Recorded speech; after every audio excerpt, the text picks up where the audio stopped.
Cop punches pregnant Korean woman at grocery store, not knowing she was Kim Jong-un's sister. The pregnant woman's breath was heavy, her hand pressed protectively over her swollen belly, as the slap echoed through the crowded grocery store. The officer's fist made contact with her cheek, sending her crashing into a display of canned goods. The metallic sound of falling tins filled the air as she crumpled to the floor, tears mingling with the shock on her face. The officer froze.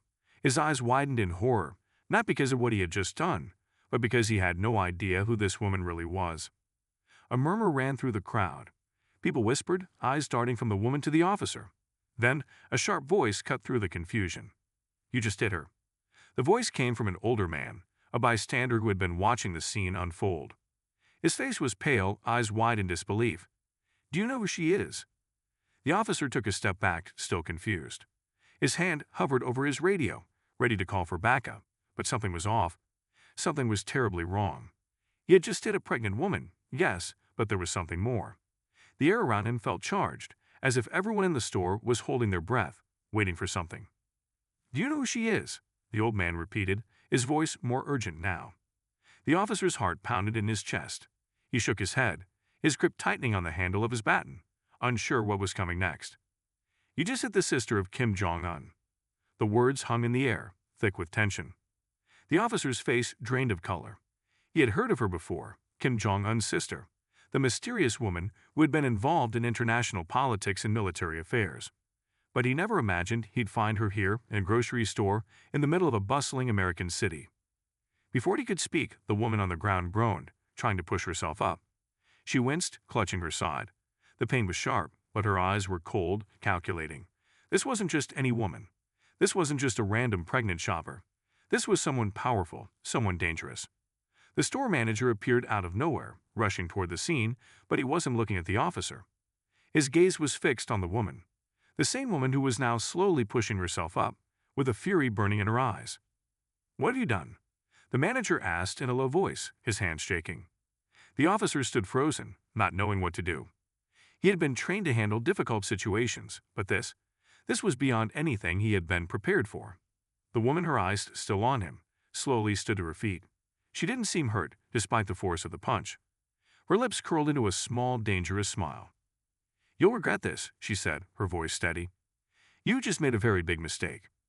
The officer could feel his pulse racing, but before he could react, the doors of the store burst open. A group of men in dark suits and sunglasses stormed in, their presence commanding. They moved quickly, surrounding the woman, shielding her from any further confrontation. "Get out of here," one of them hissed at the officer, his tone icy. "You don't want to be involved with this." The officer hesitated, then he saw the glint of something cold in their eyes. He knew better than to push his luck. With one last glance at the woman, he backed away, his hand still gripping his baton. The door slammed shut behind him.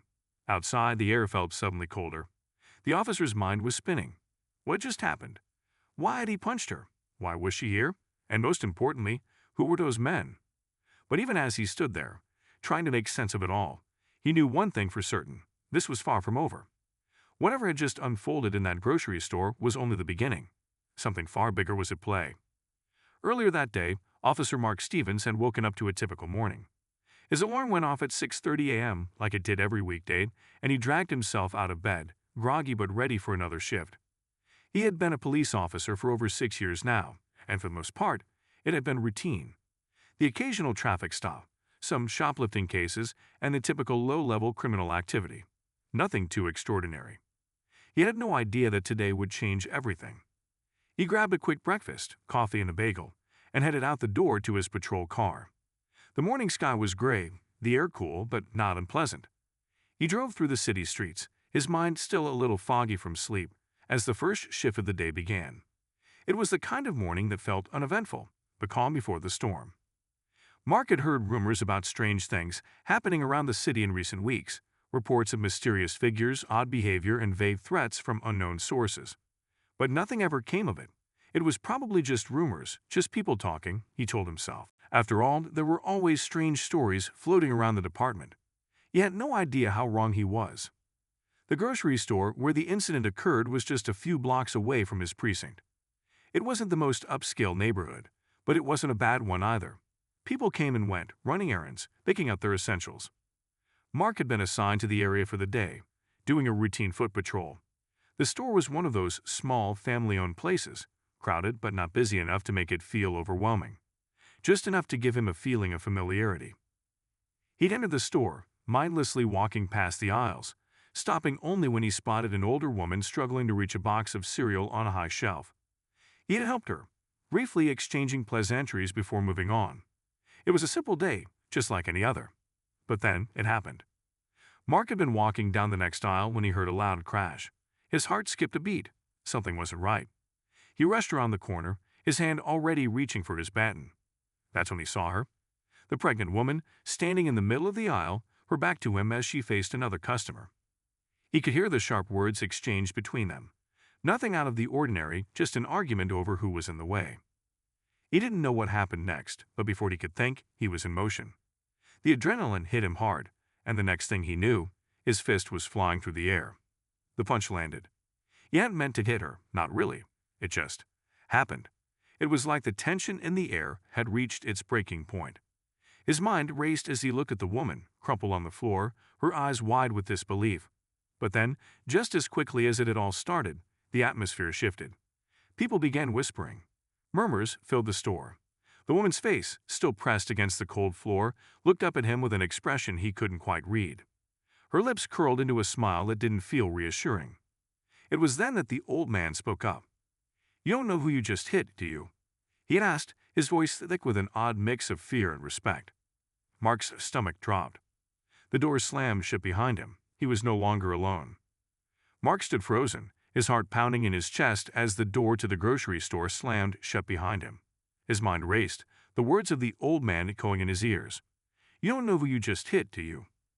He barely registered the murmurs from the crowd inside the store, or the hurried footsteps of the men who had rushed in to surround the woman.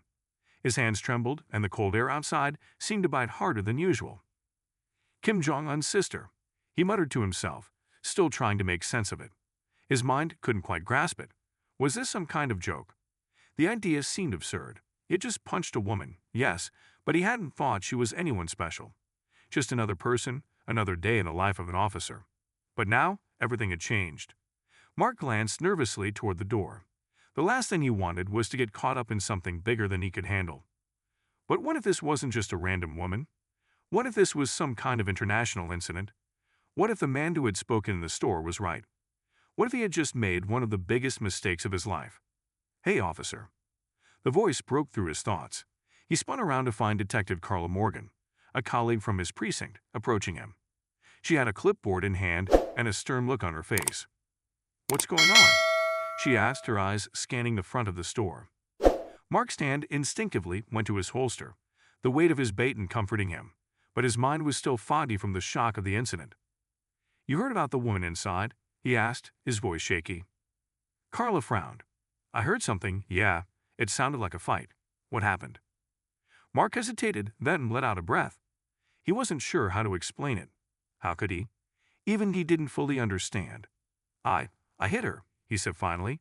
"I didn't mean to. But she wasn't just some woman, Carla. She's apparently Kim Jong-un's sister."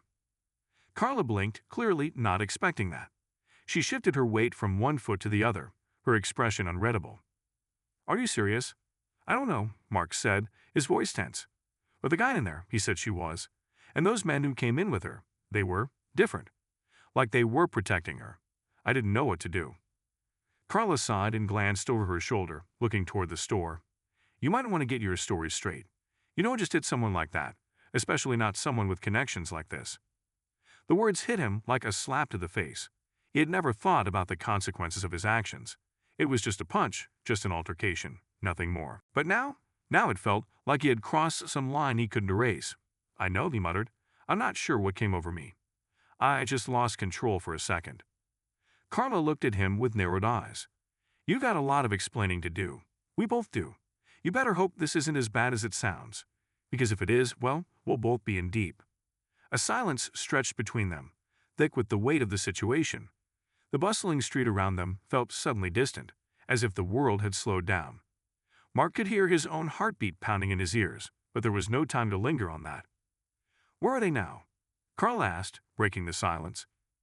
Mark turned his gaze toward the store's entrance. The glass doors were still shut, but he could see a shadow moving inside. A figure in a dark suit. One of the men who had entered after the incident. "I don't know," he said, voice low. "They came in after I punched her. They took her somewhere.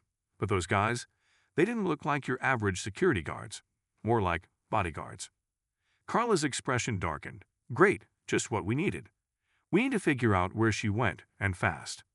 Before Mark could reply, his radio crackled to life, cutting through the tension in the air.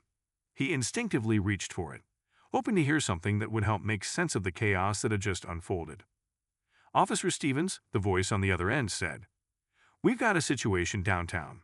Something big is going down, and we need all available units." Mark's stomach dropped. A situation downtown? Was it related to the woman? Was it possible that this whole thing was connected to something bigger than just a grocery store altercation? "I'm on my way," Mark said into the radio, his voice firm despite the uncertainty clawing at him. He turned to Carla. "You coming?" Carla looked at him for a moment, then nodded, her jaw clenched. "Let's go. But we need to figure out what the hell is going on with her first." Together, they hurried toward the patrol car, the weight of what had just happened settling in. Mark had no idea where this would lead, but he knew one thing for certain. This wasn't just a random punch. This wasn't just an altercation in a grocery store. This was something far bigger. As they sped through the streets, heading toward downtown, Mark couldn't shake the feeling that they were being pulled into something much darker than they realized. Whatever was happening with the woman, with Kim Jong-un's sister, it was only the beginning. The downtown area was bustling with activity as they arrived, sirens blaring in the distance.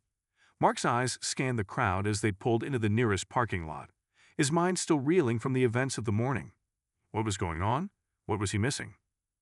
Carla was already out of the car, heading toward a group of officers gathered around a van. She waved Mark over as he followed her, his legs feeling heavy with every step. "They got something," she said quietly, motioning toward the van. "Let's see what's going on." Mark joined her, peering inside the van where a few officers were examining a stack of documents, some of which looked official. The mood around them was tense. Everyone was talking in hushed tones, their faces serious. "What do you have?" Mark asked one of the officers standing nearby. The officer looked up, his face grim. "Intel came in from an anonymous source. There's a meeting happening at a local hotel, high-level people, and one of them, it looks like Kim Jong-un's sister." Mark's heart raced. "Is she involved?" "Not sure yet," the officer replied. "But she's here. This is bigger than we thought." Before Mark could ask anything further, his phone buzzed in his pocket. He pulled it out and glanced at the screen. The message was from an unknown number. "We know what you did. You're not safe. You'll regret it." Mark's throat went dry. This was no longer just about a punch. This was a warning, a threat. Whoever was behind this wasn't going to let it slide. He turned to Carla, his expression grim. "We got to move. They're coming for us." As they made their way toward the hotel, Mark couldn't shake the feeling that the storm was only just beginning. And whatever came next, he had no idea how to stop it. Mark's grip on the steering wheel tightened as he and Carla sped toward the hotel. The warning message on his phone replayed in his mind like a broken record. "We know what you did. You're not safe. You'll regret it." He glanced at Carla, her expression unreadable as she tapped furiously on her phone, likely sending updates to the precinct. For the first time in his career, Mark felt completely out of his depth. This wasn't just a routine incident. This was spiraling into something much larger, something dangerous. "Did you see the message I got?" he asked, breaking the silence. Carla nodded without looking up. "Yeah, sounds like someone's watching you. Could be her people or someone connected to her." Mark swallowed hard. The idea of being watched sent a chill down his spine. Why would they send something like that? If they're so powerful, why not just deal with me? Carla finally looked up, her eyes sharp. "Because they don't need to, not yet. Threats like that are meant to rattle you, make you paranoid. They're trying to see how you'll react." Mark didn't reply. He was rattled, and they both knew it.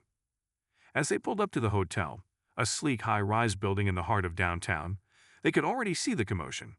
Several unmarked cars were parked near the entrance, and plainclothes agents were moving in and out, their presence unmissable despite their attempt to blend in.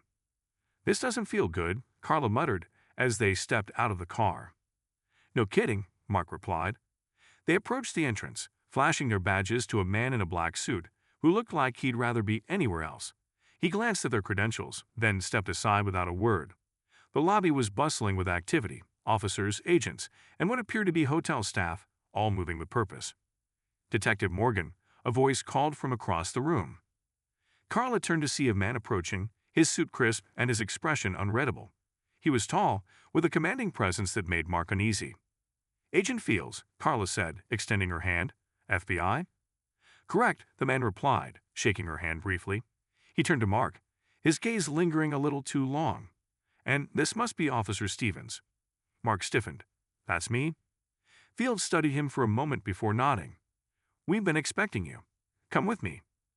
Carla shot Mark a questioning glance, but neither of them said anything as they followed Fields through a side door and into a small conference room. Inside, several monitors displayed security footage from various parts of the hotel, and a table in the center of the room was covered in documents and photographs. Fields gestured for them to sit, but Mark remained standing. His nerves were too frayed to sit still. "What's this all about?" Carla asked, her tone direct. Fields leaned against the table, crossing his arms. "We have reason to believe that Kim Yo-jong, sister of Kim Jong-un, is staying at this hotel. She arrived under an alias late last night, accompanied by a small team of security personnel. We've been monitoring her movements, but things got complicated when we received a report about an altercation at a local grocery store earlier today." Mark's stomach churned. "That was me," he admitted, his voice barely above a whisper. Fields raised an eyebrow, but didn't look surprised. "Yes, we know. That's why you're here." Mark bristled. "I didn't know who she was." "It was a mistake," Fields interrupted. "We're aware. But the fact remains, you assaulted someone who is not only highly protected, but also politically significant. That puts all of us in a precarious position." Carla frowned. "Why is she here? What's she doing in the U.S.? Fields hesitated before answering. "We're not entirely sure. Officially, she's here on what her team is calling a personal matter. But unofficially? We think she's here to make contact with someone important." Mark's pulse quickened. "Who?" Fields shook his head. "That's what we're trying to figure out. Our intel is limited, but we believe this meeting could have serious implications for national security. And thanks to your little incident, she might be on edge, or worse, she might see it as a provocation." Mark felt like the room was closing in on him. "What do you need from me?" Fields fixed him with a steely gaze. "Stay out of the way. Let us handle this." Mark opened his mouth to argue, but stopped when Carla placed a hand on his arm. "We understand," she said, her tone firm. Fields nodded. "Good. We'll let you know if we need anything else." As they left the conference room, Mark couldn't shake the feeling of being completely out of control. He hated it. He hated not knowing what was going on, hated the thought of being a pawn in someone else's game. "This is insane," he muttered as they walked back toward the lobby. Carla glanced at him. "Welcome to the real world, Mark. Things don't always make sense. Sometimes you just have to roll with it." Mark wasn't convinced. And what if rolling with it gets us killed? Carla didn't answer. She didn't need to. They both knew the risks. Back outside, Mark leaned against the patrol car, trying to collect his thoughts. Carla was on the phone, talking to someone at the precinct, her voice low and serious. The city buzzed around them, oblivious to the chaos unfolding within the walls of the hotel. Mark's phone buzzed again. He pulled it out, his stomach tightening as he saw another message from the same unknown number. "You should have stayed home. Now it's too late." Mark's blood ran cold. He looked around, scanning the street for anything or anyone out of place. But there was nothing. Just people going about their day, cars honking in the distance, a street performer playing the violin on the corner. "Everything okay?" Carla asked, approaching him.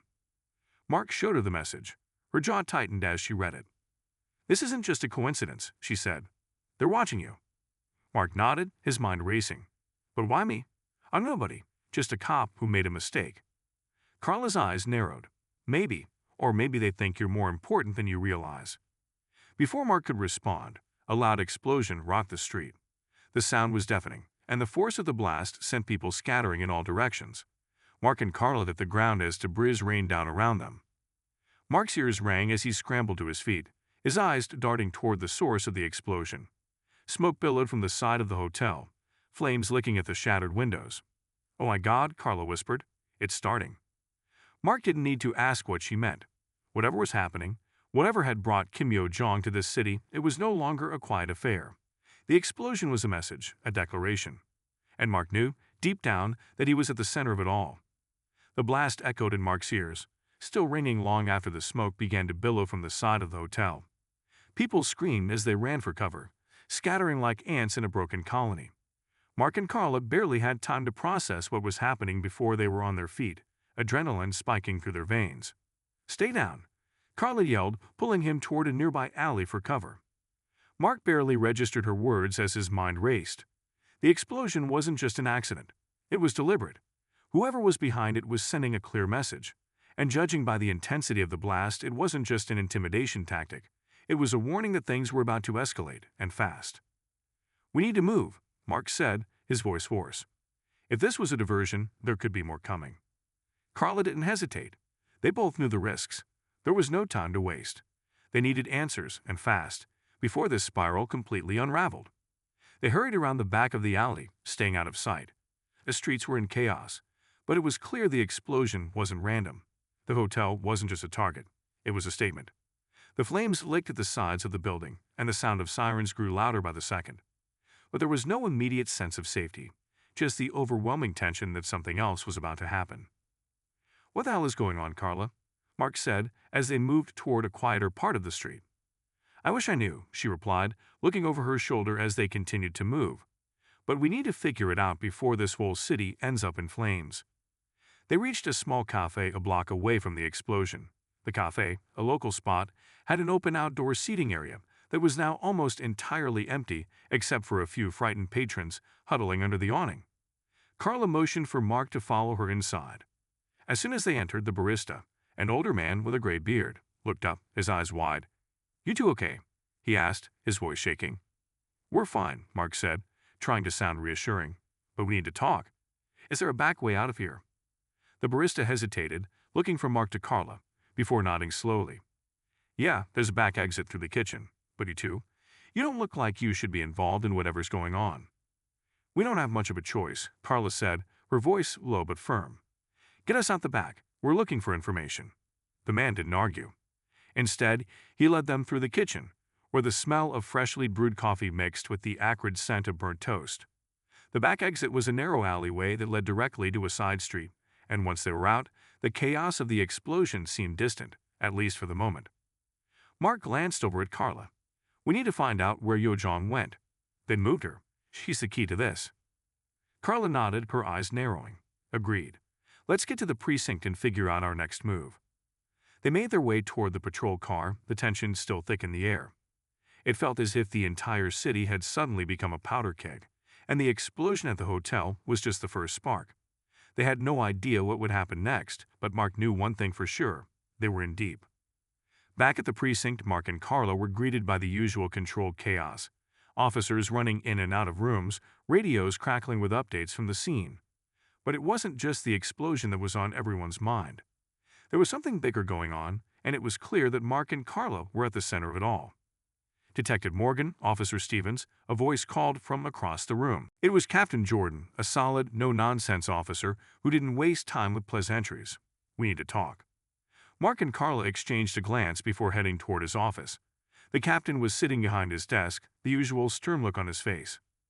"Sit," he said, gesturing toward the chairs in front of him. "I've just gotten word from the FBI. The explosion wasn't just an act of terror. It was a warning. Whoever did this is connected to Kim Yo-jong's people." Carla raised an eyebrow. "What do you mean? Connected how?" "Directly," Captain Jordan said. "We've confirmed she was in the building when the blast happened. This wasn't random, Detective. This is coordinated. The people who were with her aren't just security. They're military, and they're not here for any personal matters." Mark leaned forward, his pulse quickening. "So what is she doing here?" "We don't know," Jordan admitted. "But we suspect she's negotiating something with someone in the city. The explosion? That was to make a point. And the fact that you were involved, Stevens?" He shot a look at Mark. "That's why the FBI is on high alert. They want you out of this, fast." Mark's stomach tightened. "But we can't just let her go. Not after what happened. She's a target now." Jordan's gaze hardened. "I'm not telling you to let her go. I'm telling you to stay out of it. The FBI's handling it. You're off this case. Do you understand me?" Mark opened his mouth to protest, but Carla placed a hand on his arm, silencing him. She turned to Captain Jordan, her tone firm. "We need to know where she's gone. Where is she now?" Jordan sighed and ran a hand through his hair. I don't have that intel yet. But I'll tell you this. The people involved aren't just criminals. They're people with power. And whoever she's meeting with, they don't play by the rules. A silence stretched between them. Mark's mind raced. He had to know more. The message, the explosion, the threats. It was all connected, and he couldn't just walk away. He felt a growing sense of unease, the kind of feeling that told him something much bigger was going on. We can't just ignore this, Mark said quietly. We need to find her before things get worse. Jordan's expression softened, but only for a moment. You don't have a choice. You're out, Stevens. Trust me, you don't want to get any deeper into this. But Mark wasn't listening anymore. His mind was already racing, his thoughts consumed with the image of the woman who was supposed to be untouchable, protected by forces beyond his understanding. And yet, here he was, in the middle of this mess, trying to piece together a puzzle that seemed impossible to solve. I'm not backing off, Mark muttered under his breath. Carla turned to him, a sharp look in her eyes. She didn't say anything, but she didn't need to. She understood. They had already crossed the line. There was no going back now. They left the captain's office, and as Mark walked down the hallway, he felt the weight of his decision. Whatever was going on, whatever the connection was between Yo Jong and the explosion, he was in this now. He could feel it in his gut. The storm was only getting started, and when it wouldn't be just his life at risk. Mark couldn't shake the feeling that the walls were closing in on him. Every step he took down the dimly lit hallway of the precinct felt heavier than the last. He kept replaying Captain Jordan's words in his mind. You're off this case. Stay out of it. But there was no way he could just walk away now. Not when the stakes were this high. Not when he had already become part of something far larger than he could have imagined. Carla was a few steps behind him, her expression unreadable, but he could tell she was conflicted. She had been his partner for years, and they both knew that once they'd crossed the line into this world, there was no turning back. But that didn't mean she was ready to dive in headfirst without some thought. Carla, Mark said quietly as they reached the exit, we can't let this go. We need to find out what Yo Jong is doing here. She's not just some political figure passing through. She's involved in something much bigger, and we need to stop it before it gets worse. Carla paused before responding. She looked at him, the weight of their choices settling on her shoulders. I know, but we can't do this alone, Mark. We need backup. We need intel. Mark nodded, but something gnawed at him. The threats, the explosion, the message, they were all connected to Yo Jong. But what exactly was she here for? What kind of meeting could possibly justify the level of protection and secrecy surrounding her? He had no answers, only questions, and the nagging feeling that every second they waited would make it harder to get the truth. We'll figure it out, Carla finally said. But we need to lay low for a bit. Let things cool down. The FBI's already on this, and the last thing we want is to get tangled up with them. We need to work fast, and we need to be smart. Mark agreed. The last thing they wanted was to be caught in a political firefight they didn't understand. But even as they stepped into the patrol car and drove away from the precinct, he couldn't ignore the sinking feeling that they were already too deep to back out now. The next few hours felt like they dragged on forever. Mark and Carla holed up in a small cafe, taking advantage of the momentary lull in the chaos to strategize. Mark kept going over the details in his head. Yo Jong was in town. She was here for a personal matter, yet heavily guarded. The explosion had been a calculated move to send a message. But what was the message? And why was it so important to involve him in the first place? Carla pushed a stack of napkins aside, looking at him. We need to weigh in. We can't just keep chasing shadows. Mark leaned back in his chair, his mind racing. The hotel. We know she was there when the blast happened. If she didn't leave, then she's still somewhere nearby. Carla thought for a moment, then nodded. I'll call in a favor. I've got a contact who works security in that building. Maybe he can give us a lead. Mark didn't ask questions.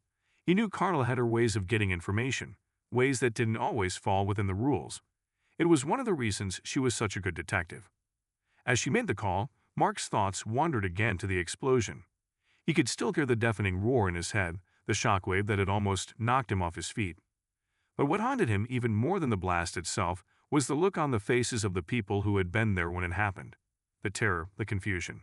They hadn't just been scared of the explosion. They had been scared of something more. And it wasn't just the people at the scene who had reason to fear. The message that came through his phone, the anonymous text, the warnings, was a stark reminder of how close he was to something dangerous. Whoever was behind it had their eyes on him. Okay, Carla said, snapping him out of his thoughts. My contact is ready to talk. We're meeting him in 30. Mark looked up, trying to focus. Where? A diner a few blocks away. I'll drive. Let's go. They quickly finished their drinks and headed out into the night. The city felt different now, darker, more oppressive, as if the blast had cast a shadow over everything. The streets were quieter than usual, the hum of the city muffled by the lingering tension in the air. They reached the diner, a small, dimly lit spot that looked like it hadn't been updated in decades. The neon sign flickered as they walked in, the smell of greasy food and stale coffee filling the air. A man sat in the far booth, his back to the door. He looked like he belonged in a movie, tall, wearing a leather jacket, his hair slicked back, a pair of sunglasses resting on the table in front of him, even though it was well past dark. That's him, Carla whispered. Mark nodded. They approached the booth and slid into the seat across from the man, who didn't look up at first. You the ones asking about the hotel? He said, his voice gravelly. Carla didn't waste time. We need to know everything. What happened there? Who's she meeting with? The man finally looked up, his eyes hidden behind the sunglasses. He didn't seem surprised to see them, but there was a cautious look in his eyes. I don't know much about her directly, he said slowly, taking a sip of his drink, but I know the people she's been with, and trust me, you don't want to mess with them.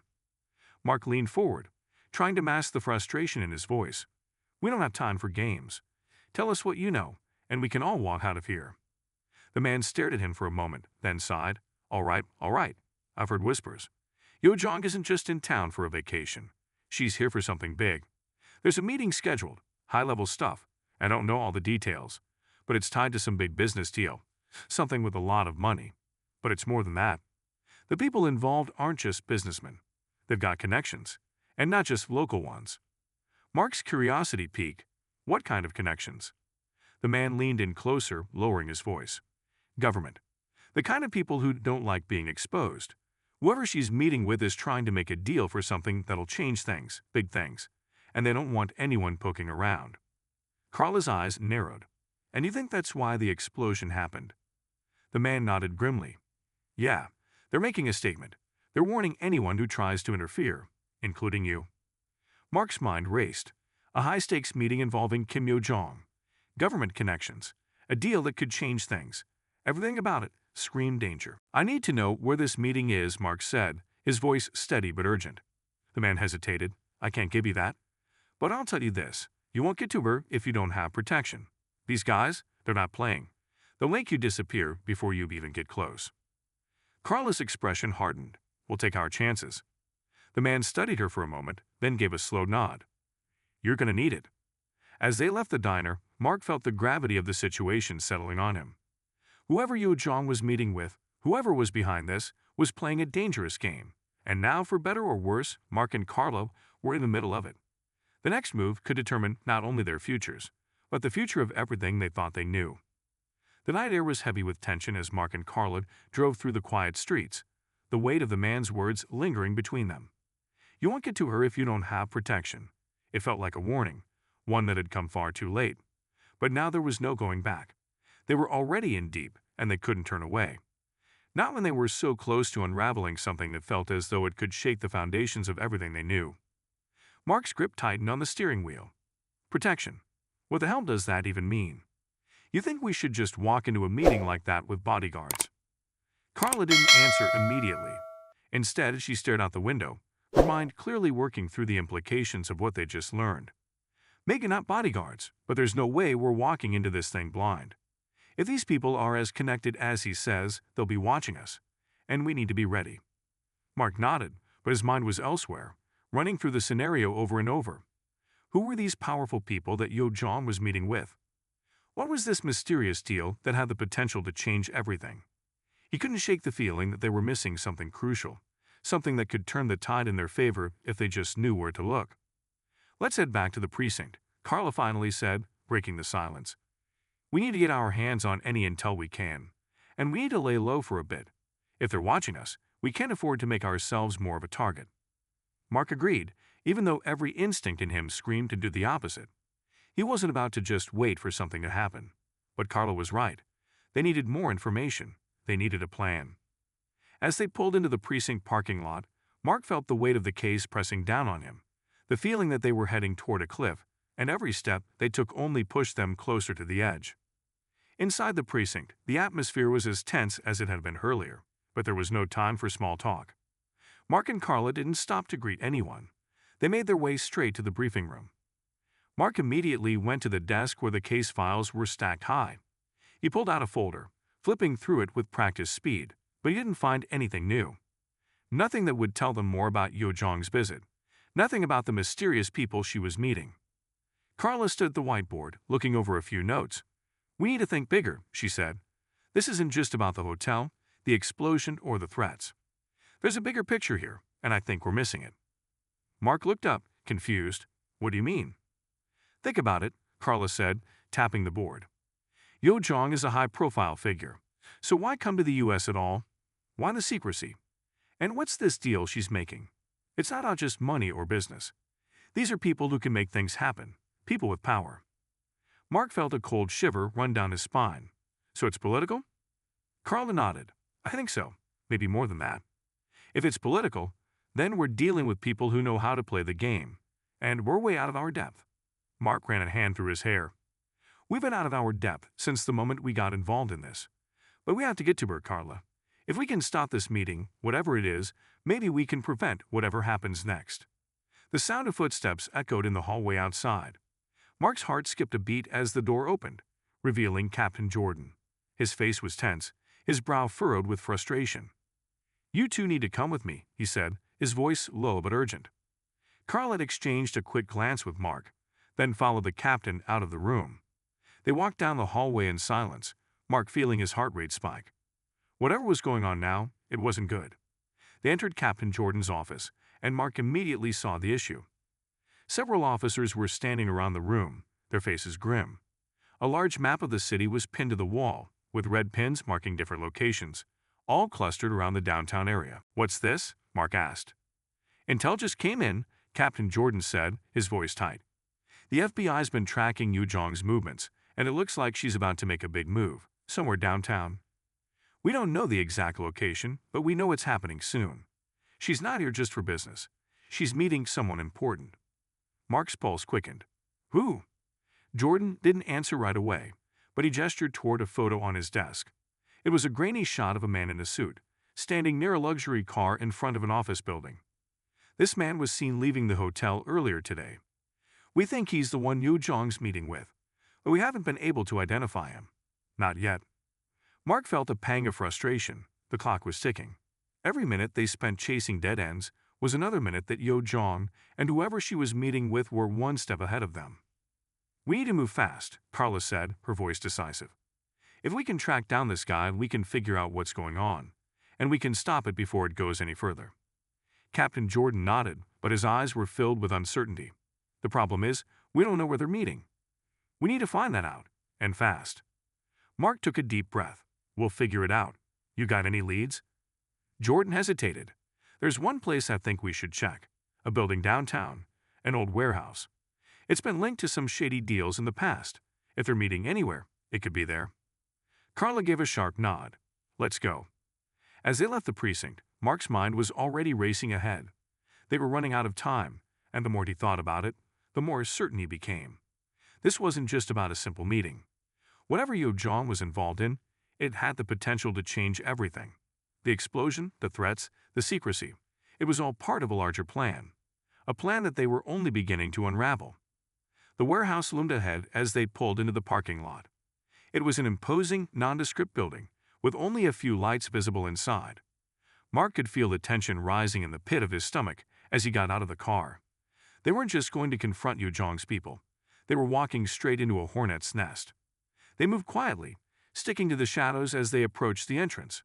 The door was slightly ajar, the only sign of life coming from the faint glow of light seeping through the cracks. Mark's heart pounded in his chest. This was it. The moment that would determine everything. They had no idea what they were walking into, but they had no choice but to keep moving forward. And then, just as they reached the door, a voice from the shadows froze them in their tracks. "Not so fast." The voice came from behind them, low and menacing. Mark froze, his hand instinctively reaching for his gun, but he quickly realized that the person who spoke wasn't just some random thug. This voice was too calm, too controlled.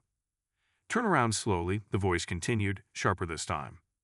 Mark did as he was told, and in the dim light of the warehouse parking lot, he saw a figure step out of the shadows. A tall man, dressed in a black tactical suit, his face obscured by a mask, holding a gun casually by his side. He had the demeanor of someone used to being in control.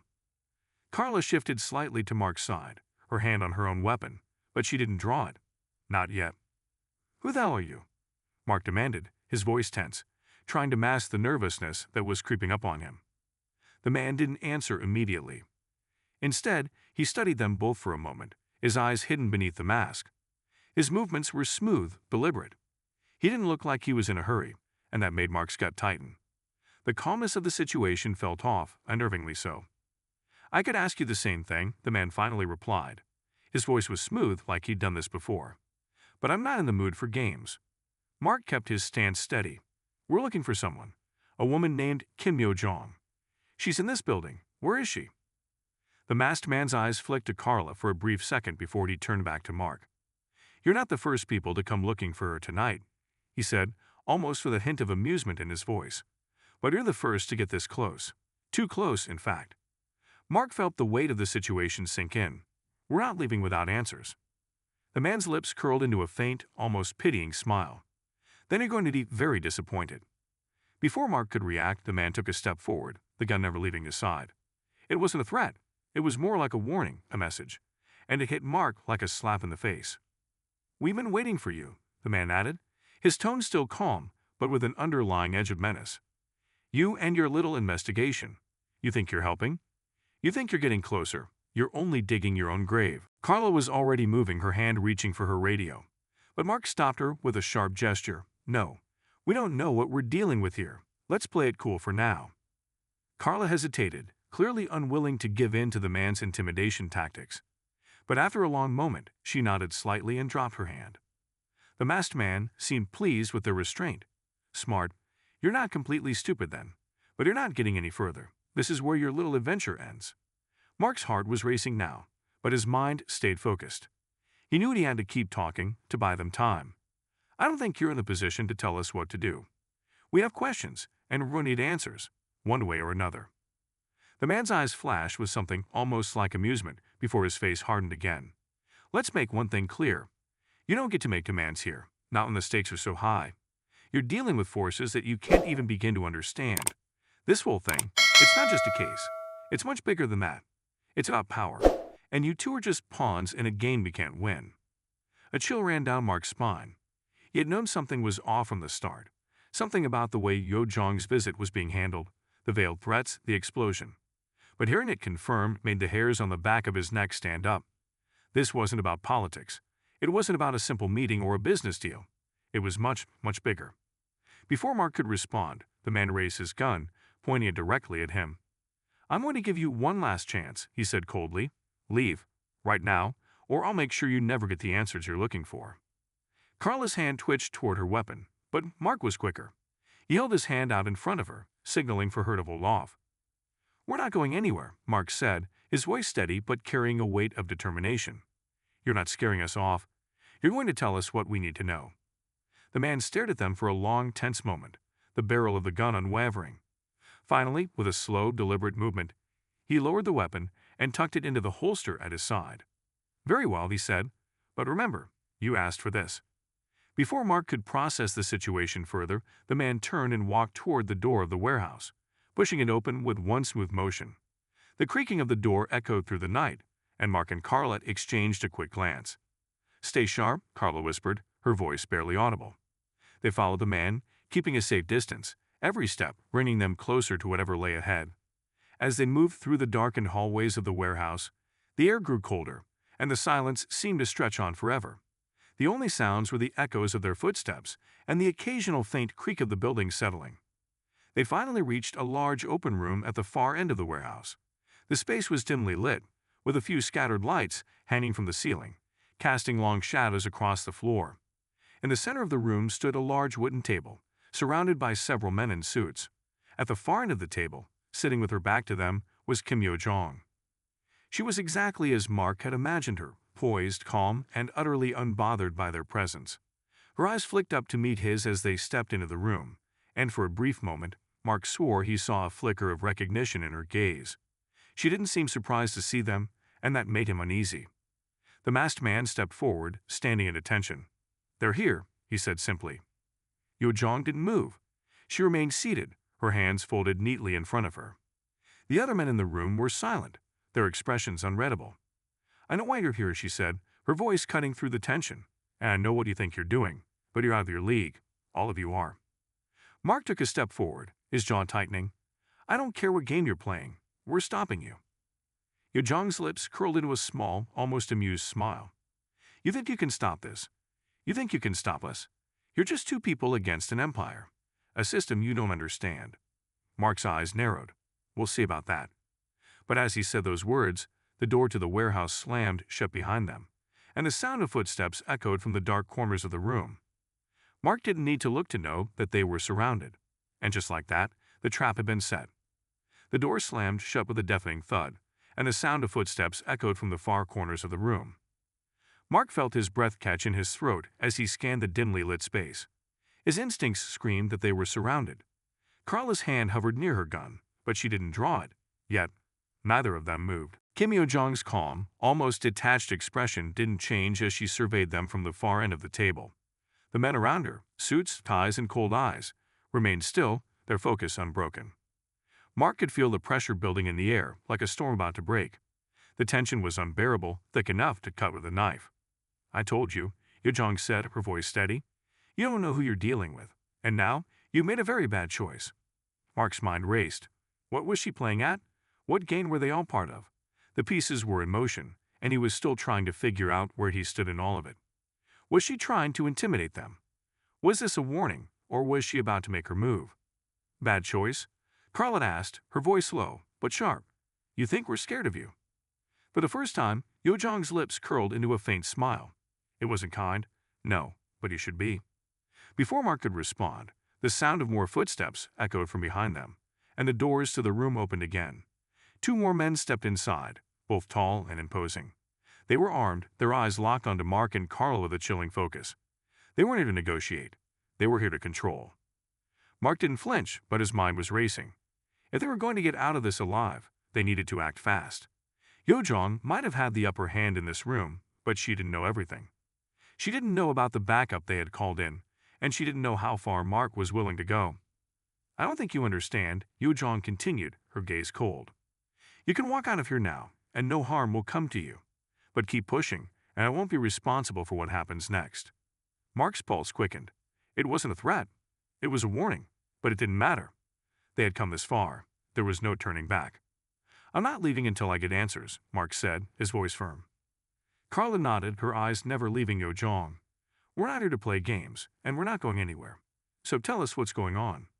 What's this deal you're making? What's your plan?" Yo Jong's expression didn't change, but there was a flicker of something in her eyes, something almost imperceptible, but it was there. For the briefest moment, Mark wondered if she was actually considering their question. The silence stretched, thick and suffocating.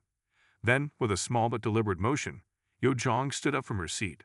The men around her tensed, but she raised her hand, signaling for them to stay back. "I suppose you think you're in control," Yo Jong said slowly, taking a few steps toward them. "That you can stop me. You're just pawns in a much bigger game. A game that doesn't involve you." Mark's mind was working overtime, trying to piece together her words. The same ominous sense of danger that had been gnawing at him since they first got involved with this case only intensified. There was more to this than they understood. It wasn't just about political deals or business. It was about power. The kind of power that could destroy everything in its path. "What game are you talking about?" Carl asked, her voice biting. "You're not some untouchable ruler. You're not above the law." Yo Jong's smile remained as cold as ever. "The law? You think the law matters here? You're talking about a system that doesn't even know what's really happening. You don't understand how deep this goes." Mark's mind clicked. There it was, the clue that had been eluding him, the mention of a system. A system that wasn't just political. A system that wasn't bound by borders or laws. It was something larger, and Yo Jong was a part of it. Before he could piece it all together, one of the men in suits at the table spoke up. "Enough talk. They're not going to leave." Yo Jong didn't respond immediately. She simply stared at Mark and Carla for a moment, her gaze unflinching. Then, with a quick movement, she turned to the man who had spoken. "Do it," she said, her tone cold. The man nodded, and before Mark could react, the lights in the room flickered. Then, all at once, the room plunged into darkness. Mark's heart raced.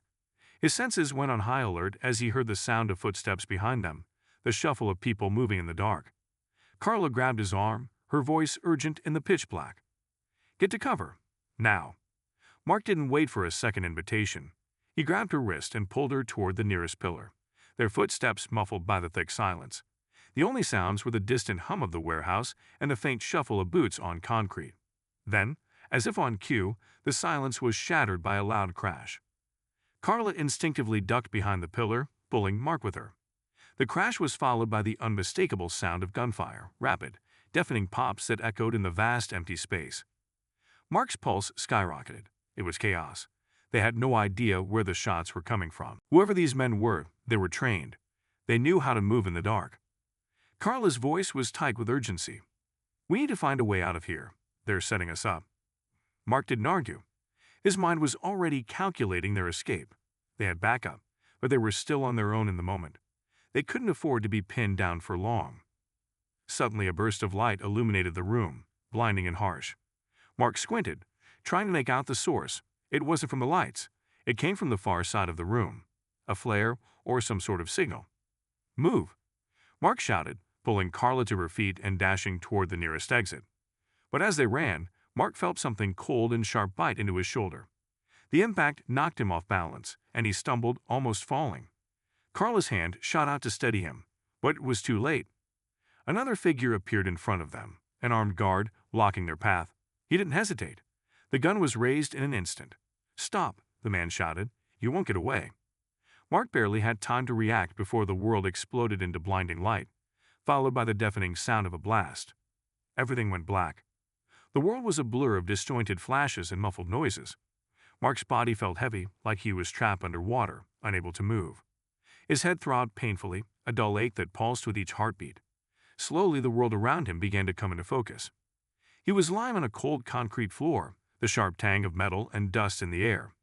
The blinding light had faded, but the ringing in his ears persisted. He blinked several times, trying to clear the fog in his head, and finally, the sounds around him began to make sense. Footsteps, low voices, a door creaking. "Mark?" Carla's voice cut through the haze, soft but urgent. "Mark, are you awake?" It took him a moment to gather his bearings, but when he tried to sit up, a sharp pain shot through his shoulder. He winced and immediately pulled his hand away, realizing that it was wet. Blood. "Damn it," he muttered, trying to push himself upright, but the dizziness returned, threatening to knock him out again. The explosion, the gunfire, the guard in front of them. "Don't move," Carla said, her voice more forceful now. "You're hurt. We need to get you out of here." Mark groaned but complied, letting Carla help him sit up. He glanced around, his vision still a little blurry but clearing slowly.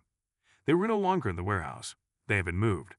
The concrete floor beneath him felt like it belonged in a basement, cold, damp, and uninviting. The walls were bare, and there was a single flickering light overhead. "What happened?" Mark asked, his throat dry, voice hoarse. Carla's eyes were narrowed with focus. "They took us. After the blast, everything went dark. I think they hit us with some kind of flashbang or EMP. Knocked out the lights, disoriented us. When I came to, we were in here." Mark's head swam with frustration. "Yo, John, what happened to her?" Carla's jaw tightened. "I don't know.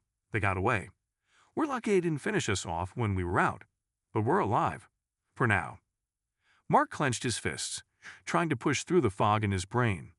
Every second wasted meant they were one step closer to losing Yo John, to losing everything they had been working toward. "Where are we?" he asked, his voice steadier now. "I'm not sure," Carla replied, standing up cautiously. She moved toward the edge of the dim room, her eyes scanning the shadows. "But we're not alone. I can hear something, people moving." Mark's mind clicked into gear. "We need to get out of here, and we need to do it fast." Carla looked back at him, a grim determination on her face. "I agree. But we're not just up against thugs. Whoever's in charge here knows what they're doing. They'll be expecting us to try something." Mark's stomach twisted with anxiety, but he nodded. "Then we're going to surprise them." Carla moved toward the door, her steps silent, but Mark's head throbbed with every movement. He felt like he was moving through water, every motion slowed down, the world spinning around him. His hand instinctively went to his shoulder, the wound aching more sharply now that he was moving. He couldn't let the pain stop him, though. Not now. He focused on his breathing, slow, deep breaths, trying to push through the haze. His eyes scanned the room. There was a rusted metal chair in the corner, a few loose cables hanging from the ceiling, but that was it. There were no windows, no obvious exits. It felt like a prison. Mark. Carla's voice was barely a whisper, cutting through the thick silence. She had stopped in front of a door that was ajar, a small sliver of light spilling into the dark room. "I'm going to check it out. Stay here and keep low. If anything goes wrong, move fast, you understand." Mark nodded, though he felt a surge of frustration. He hated being in the position where he couldn't help, where someone else had to take charge. But he also knew Carla was right.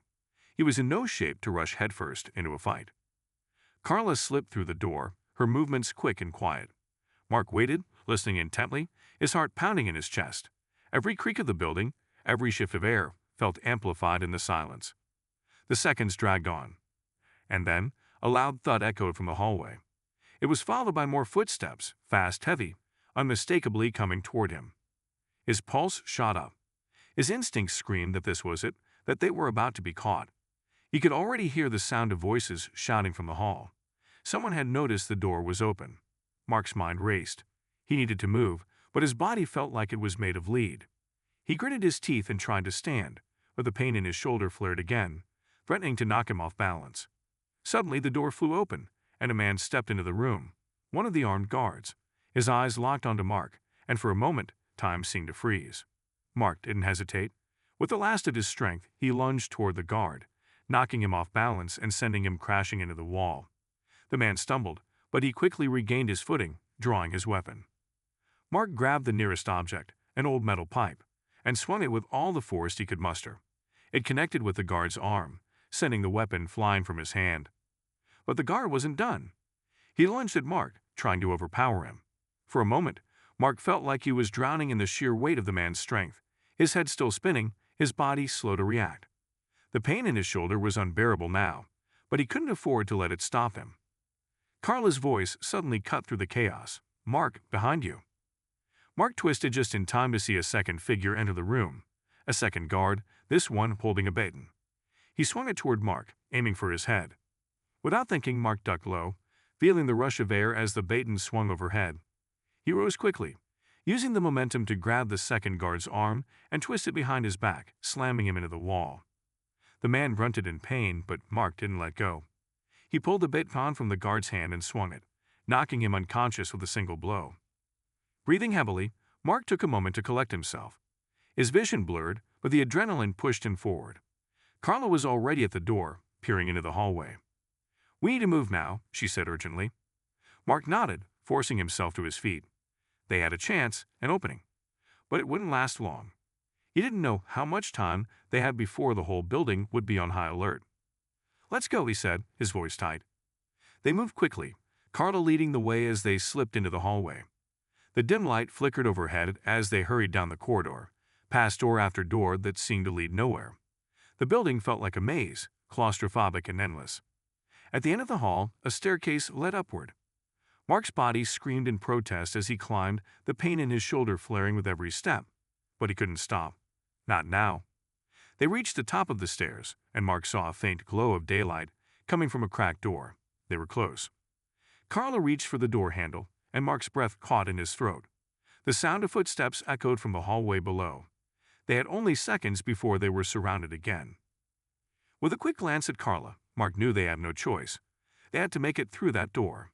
Without a word, they both rushed toward the exit. The door swung open, and just as they stepped into the light, a voice from behind them called out, "Stop right there." The voice was cold, commanding. Mark didn't even have time to react before the gunshots rang out.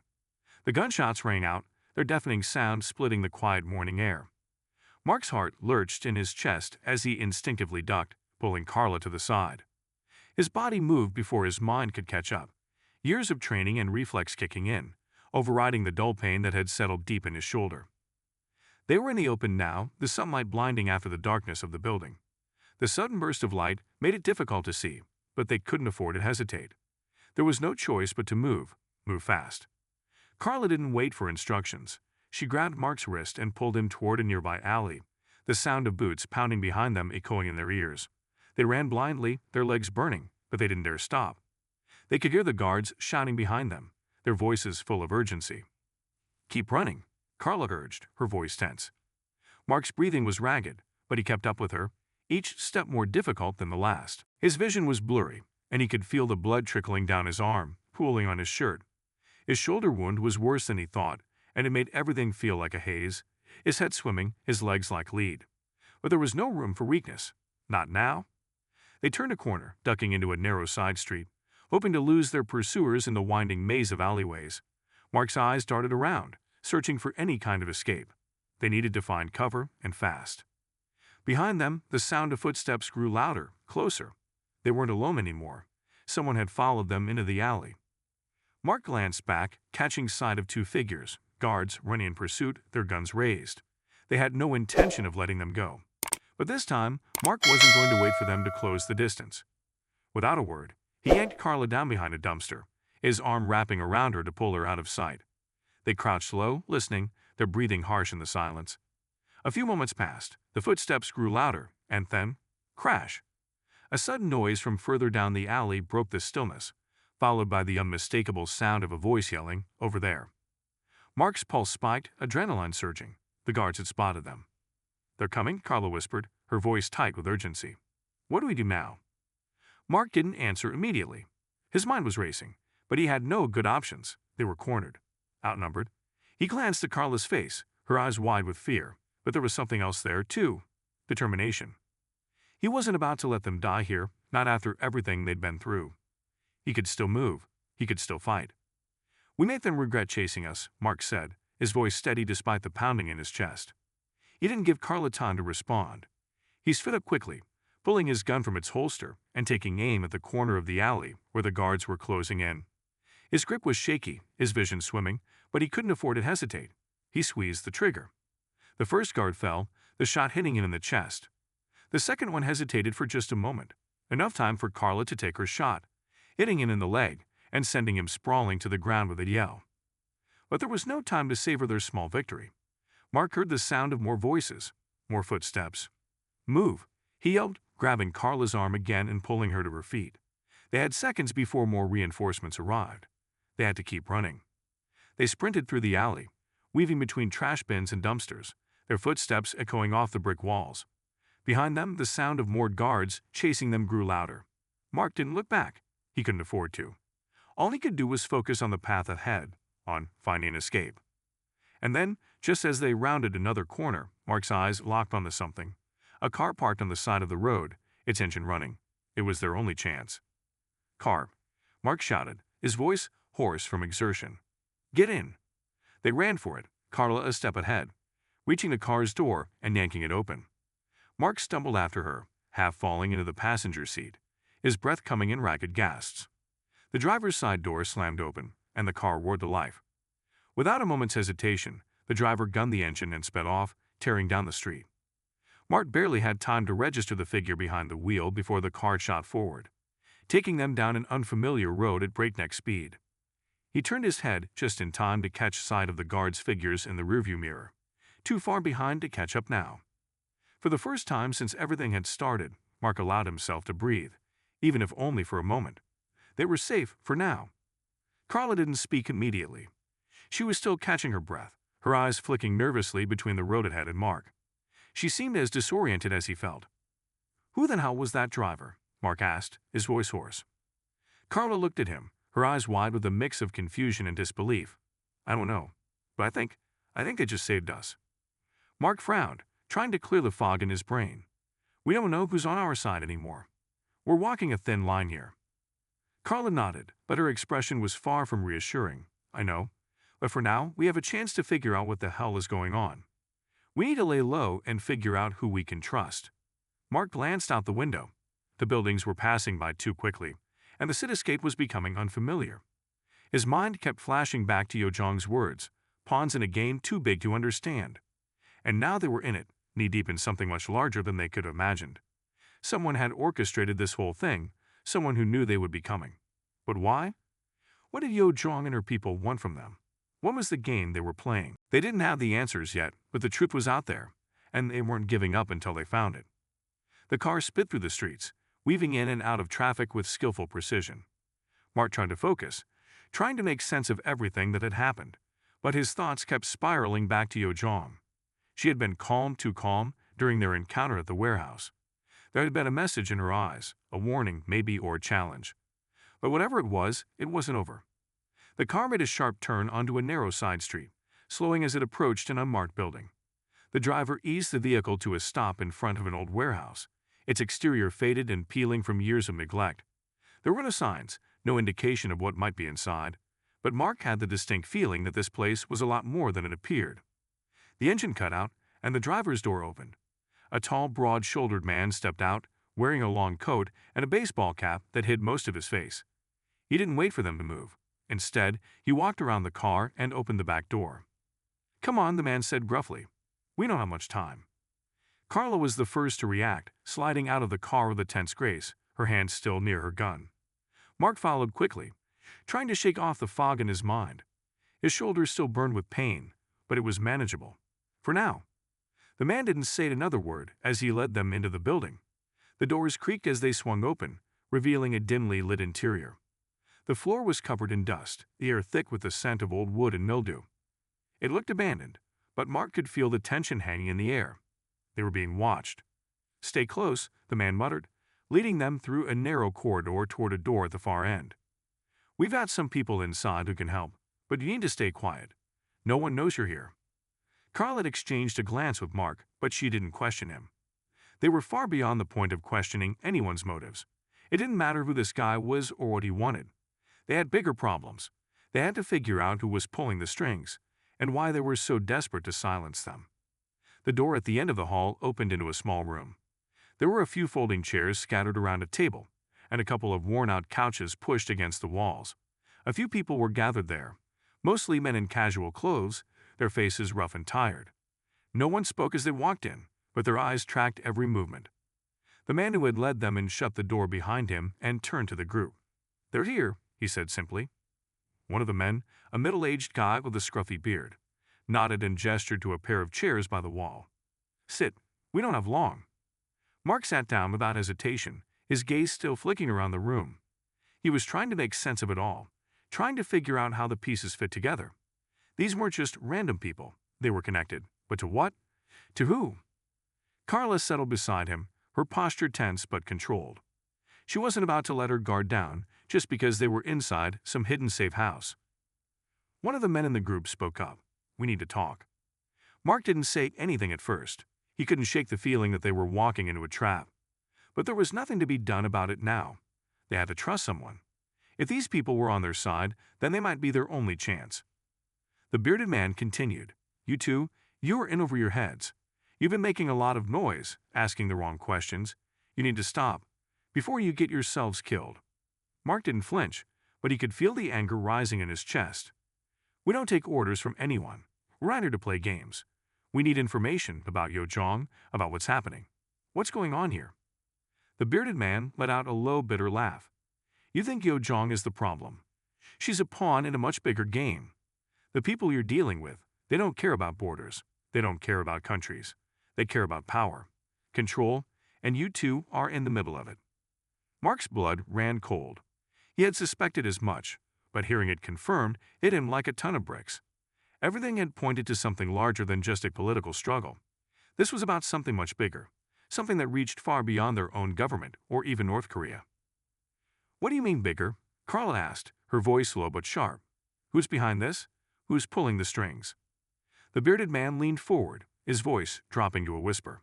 "I can't tell you everything, but I'll tell you what I know. There's a group, a powerful group operating in the shadows. They've been pulling the strings for years. You think Yo-jong is running things? Think again. She's just one piece of the puzzle." Mark's mind was spinning. A shadowy organization. A group that had been working in secret for years. The implications were staggering. "Who are they?" Mark pressed. "What do they want?" The man's eyes flicked toward the others in the room, as if making sure no one was listening too closely. "They're not just about control. They're about stability. World stability. And they'll stop at nothing to achieve it. They have their hands in every pie, every major world conflict, every international deal, every trade route, every government. They control everything from behind the scenes. Yojong is just a small part of it, a convenient piece to keep things in line. Mark felt a cold chill run through him. He had known that there was something larger at play, but this was beyond anything he had imagined. This wasn't just about political games or power struggles.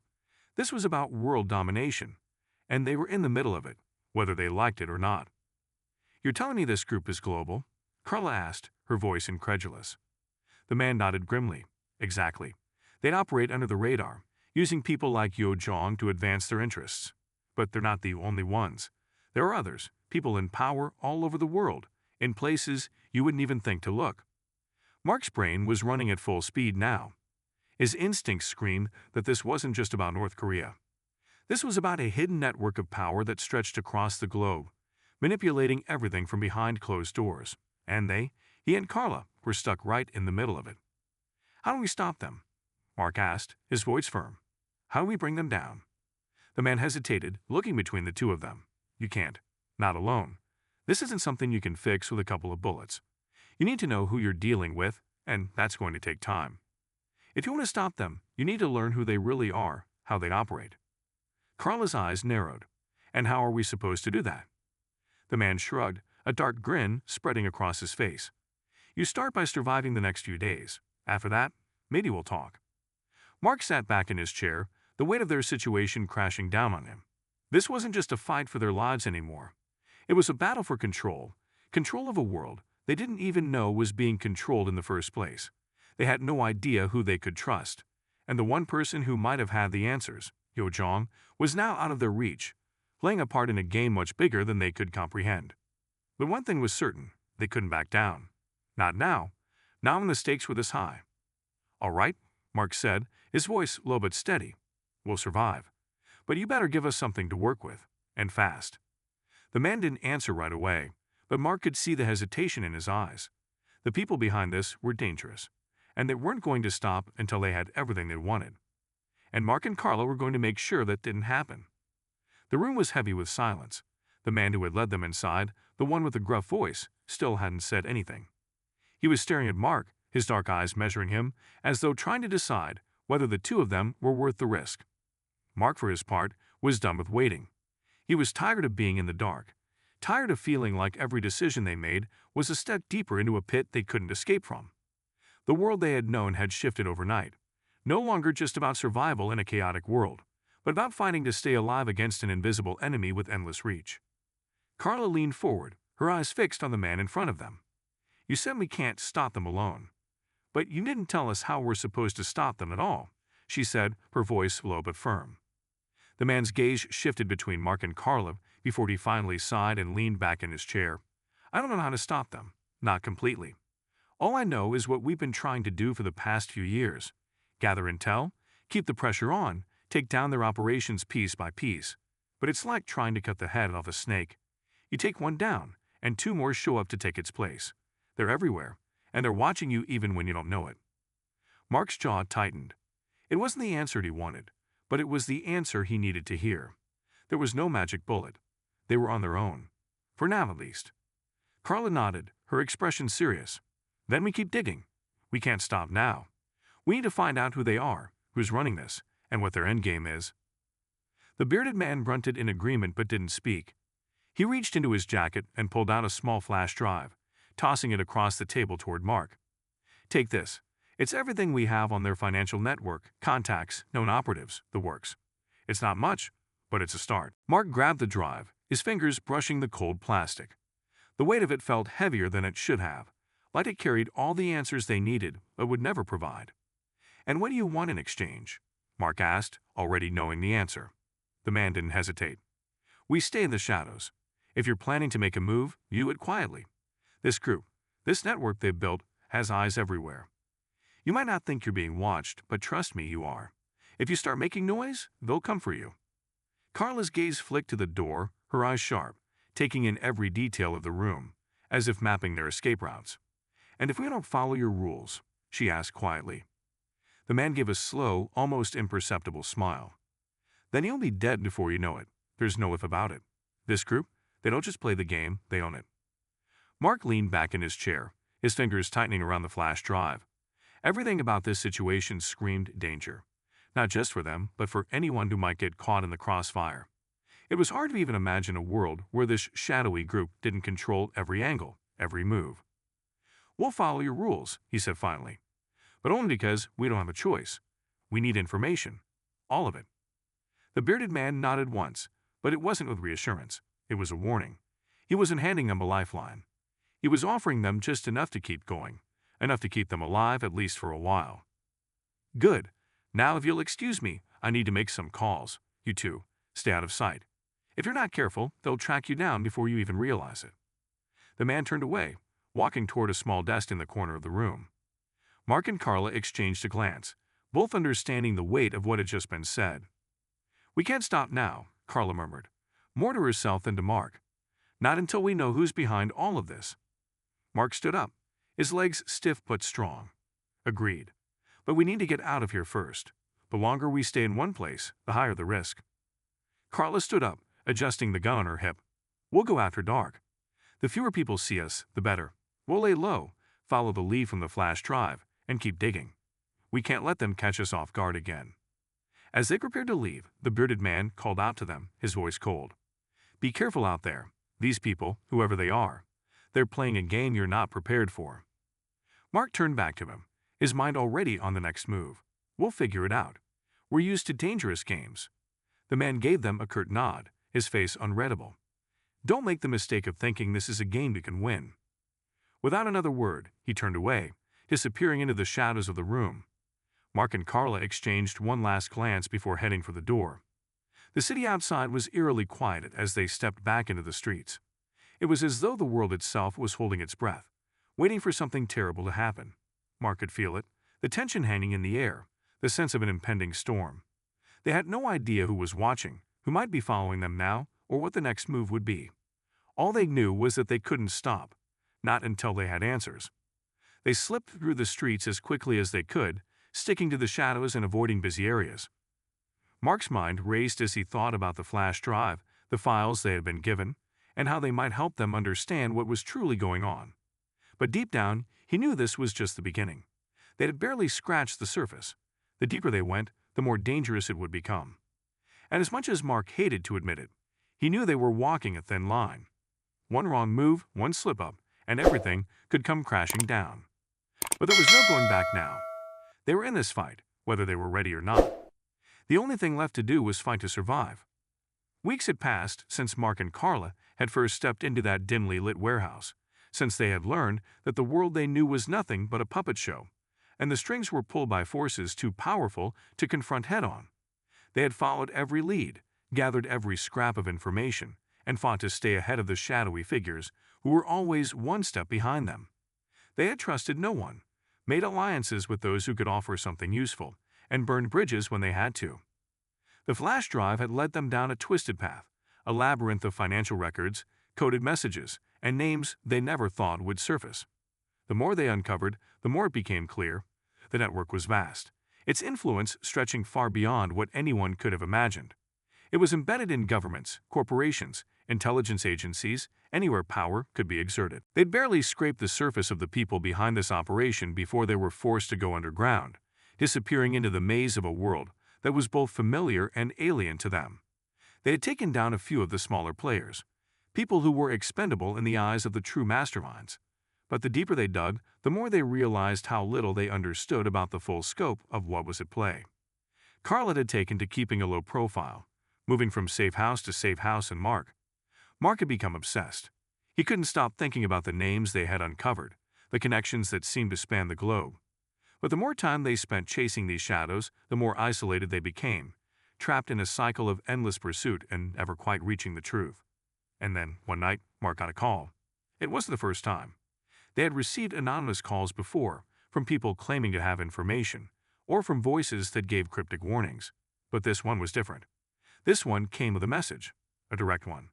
"I know who they are," the voice said, cold and calm, "and I can prove it. Meet me at the old pier, at midnight, alone." The message was brief, but the gravity of it hit Mark like a punch to the gut. He knew they couldn't pass up the chance to finally get a clear lead. But he also knew the risk. Whoever was behind this, they weren't playing by the same rules. He couldn't bring Carla. It wasn't just a matter of precaution. It was a matter of survival. He needed to get to the truth, and the more people involved, the greater the danger. He didn't tell her where he was going. He just disappeared into the night, his mind clouded with too many questions to focus on any one thing. The old pier was a place of forgotten things, where broken boats and rusted machinery lay abandoned. It seemed fitting for the final meeting. At midnight, Mark arrived. There was no one waiting at first. He stood there for a long while, his breath visible in the cool night air, his gun hidden beneath his coat. He waited in silence, listening to the sound of the waves crashing against the docks, feeling the weight of everything that had led him here. It was a moment of stillness before the storm. And then a figure stepped out of the shadows. It was Yo-jong. She wasn't alone, though. Behind her were two men, both wearing dark suits and holding weapons. Mark's heart raced, but he didn't move. He kept his distance, watching her carefully. His mind was screaming, questioning everything he thought he knew. "Mark," she said softly, her voice colder than he remembered. "I knew you would come." "Yo-jong," Mark replied, his voice even. "I thought you were done with this. I thought you had your own agenda." She gave him a bitter smile. "You don't understand, do you? You never did. We were never the real players in this game. We were just distractions. Pawns, as you like to say." "Then why didn't you just walk away? Why didn't you end it when you had the chance?" Her eyes flashed with something dark. "Because I couldn't. I can't. You think this is just about power, control? It's about survival. It's about the future. You don't understand the stakes, Mark." Mark shook his head, his fingers tightening around the grip of his gun. "What future? Who are these people? Who's pulling the strings? You know more than you're saying." She paused, her eyes searching his face. For a moment, it seemed as though she might tell him the truth, the whole truth. But instead, she took a step back. "They already know you're here. You'll never get the answers you want. But you need to understand something," she said, her voice low and cold. This is just the beginning. You think they're after you because you're a threat, but you're not. You're a test, a warning. Everything you've been through, it's part of the plan. Every move you've made, every step you've taken, it's all been predicted." Mark felt a chill run through him, his mind struggling to process what she was saying. He had suspected they were being played, but to hear it out loud made it all too real. Yo-jong had never been a friend, but this was something different. "Who are they?" he demanded, his voice shaking. "What do they want?" She looked at him for a long moment, her eyes unreadable. Then she turned away, nodding to the men behind her. "Goodbye, Mark," she said softly. Before he could react, the two men lunged at him. One grabbed his arm, the other aimed a gun at his chest. But just as quickly, a shot rang out, piercing the night air. The man holding Mark's arm fell to the ground, a bullet hole in his forehead. In the chaos that followed, Mark fought back with everything he had. But it wasn't enough. He was overpowered, knocked to the ground, and in a flash, they had him. They were going to finish what had been started. They would silence him for good. But the last thing Mark saw before the world went black was Yo-jong, standing in the shadows.